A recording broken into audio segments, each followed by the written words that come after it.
Hi. When I came to work in customer service in March of 2006, they partnered me with Alan. I knew nothing of this industry, and he was very patient with me in helping me to learn what I needed to do for him to help him in his job.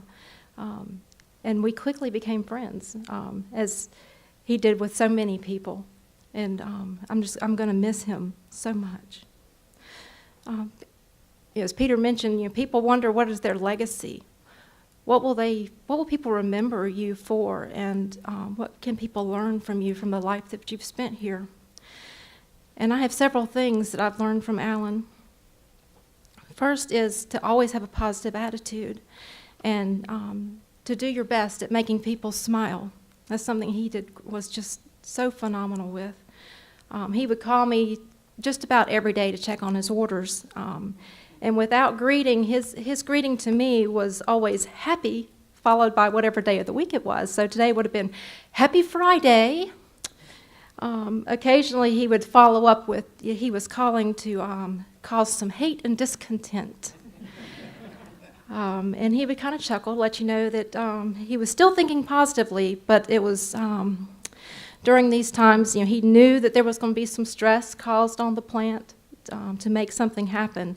But it was best for his customer, his friends, and therefore it was best for Polydeck. Another way he was always positive, he used his dry sense of humor, especially if we'd go out to eat in a restaurant on the occasion that I had to travel with him. He'd always try to get a laugh or a smile from whoever was waiting on us. They would come by and ask, how was your food? And he'd go, oh, it's terrible, and just give this smile and a twinkle in his eye, and just try to get him to laugh. And sometimes he would say, oh, is Bill working today? Can you bring him here? Asking for the check.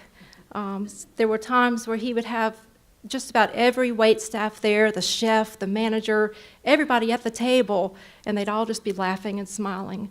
Some of these people probably don't remember his name, but they'll probably remember the time that the man with the funny accent just had them all laughing and enjoying their jobs.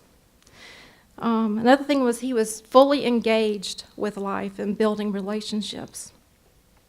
When he was traveling, he was seemed always busy to me anyway, calling and checking on his orders and checking emails and staying up late in the nights, sending out quotes and reports. As Peter mentioned, I'd be in the plant at 7:30 and he'd be calling me. So it's 4:30 a.m. wherever he is.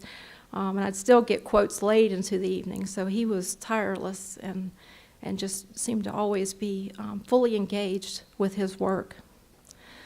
He paid close attention to the people that he met, and he would focus on them and learn about them, learn what their interests were. For instance, he always made sure to ask me how my son Jonathan was doing, because he knew Jonathan was close to my heart. He would also tease me about my husband and I pulling for the Chelsea Lions for the European Soccer Club, and said I needed to cheer for the Glasgow Rangers. It was his team from Scotland. But he always showed sincere appreciation for people and made them each feel special in their own way. I never heard him say an unfavorable word about anyone, and he was always looking for good in others, and he praised them for it. He would stay fully engaged also in his vacation time. As he mentioned, he took these 3-week vacations, and he always made sure to let everybody know he was going to be gone.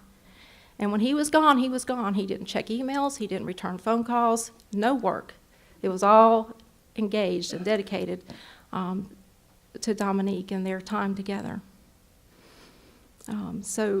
But one thing he did do, though, he didn't call, but he would send postcards. And so wherever he was, he would always send a postcard back letting us know what fun they were having, but we weren't completely forgotten.